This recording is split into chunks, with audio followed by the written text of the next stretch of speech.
A polícia militar prendeu um rapaz suspeito de tráfico de drogas e apreendeu 23 quilos de drogas ontem à tarde numa casa no bairro Jardim Boa Esperança, em Alfenas, no sul de Minas. Crack, cocaína, revólver, munição foram apreendidos. Pouco antes da abordagem ali, gente, a polícia militar viu os suspeitos. Rovilson Silvério Júnior, conhecido como Kiko. Kiko? Babai! Olha o tanto de maconha! Eu sou na praça. Ué, maconha. Isso. Tem que pôr música de maconheira aí quando eu falo de maconha. Olha, o Kiko, babai, 25 anos. Carlos Eduardo Gouveia, o Carlinhos, de 24.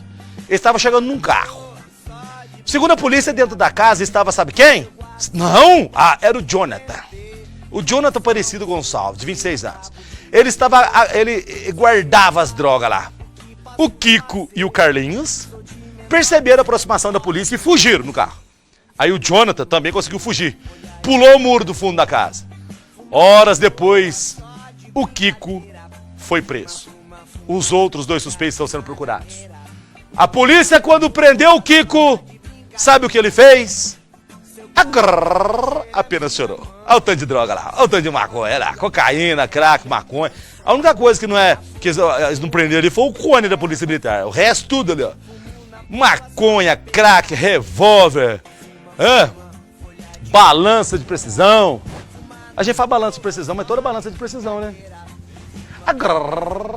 Ele chorou o Kiko, tadinho. Ai, meu Deus do céu. Pode mandar eu ver aqui.